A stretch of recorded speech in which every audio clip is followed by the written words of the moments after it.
menjadikan dia istri, muncrat sebelum dia masuki. Ternyata hal ini punya sejuta manfaat. Assalamualaikum warahmatullahi wabarakatuh. Bismillah walhamdulillah wassalamu ala rasulillah Sayyidina Muhammad wa ala ali Sayyidina Muhammad. Yang tidak lupa dan tidak bosan-bosannya senantiasa kami doakan semoga Allah Azza wa Jalla memberikan kesehatan, sehat walafiat lahir dan batin. Semoga Allah selalu memberikan rezeki yang melimpah ruah, harta yang barokah, menjadikan anak-anaknya anak-anak yang soleh dan soleha, hidupnya sukses, bahagia, selamat di dunia dan di akhirat. Amin, amin, ya Rabbal Alamin. Pada kesempatan kali ini, kita akan mengkaji tentang jumbu rayu, yang mana jumbu rayu ini bisa menjadikan pasangan kita keluar mani sebelum penetrasi. Dan urusan mencubu sebelum melakukan aljima termasuk hal penting dalam kajian keislaman. Mari simak penjelasan selengkapnya. Bismillahirrahmanirrahim. Gerakkanlah tanganmu dan lidahmu.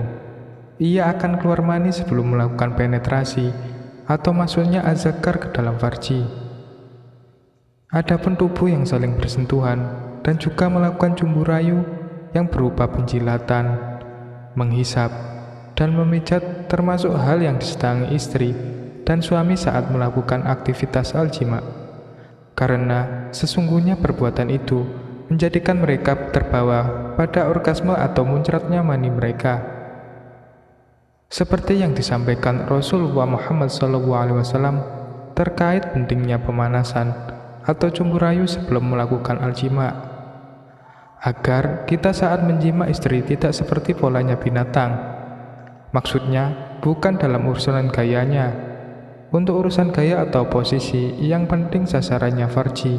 Kemudian az-zakar tidak masuk ke dalam dubur dan tidak dimasukkan istri dalam keadaan haid. Ibnu Qayyim berkata, termasuk sesuatu yang seharusnya didahulukan oleh seorang suami atas jimaknya mencubui istrinya, mengecup istrinya, dan menghisap lidahnya.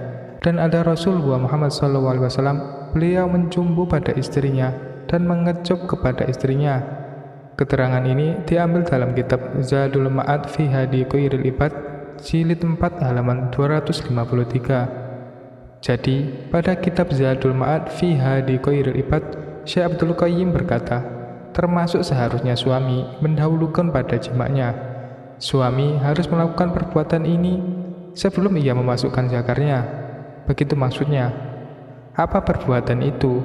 Yakni mencumbu istrinya dan juga mengecup, menghisap lidahnya.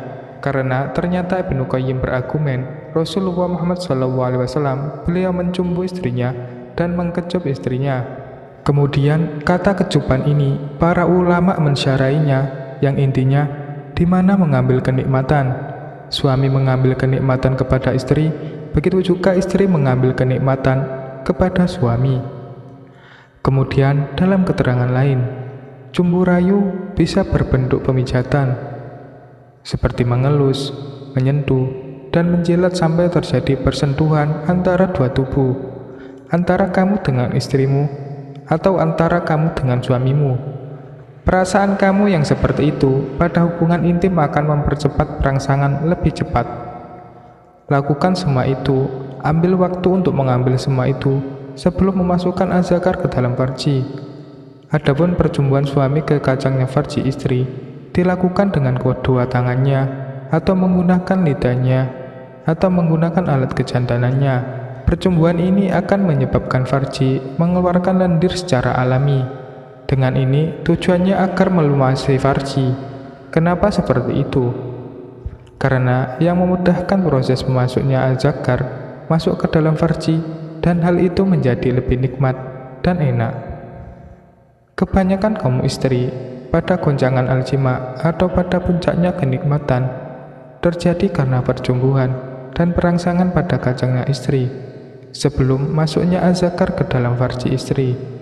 Demikian penjelasan singkat ini, semoga bermanfaat untuk Anda semua. Wassalamualaikum warahmatullahi wabarakatuh.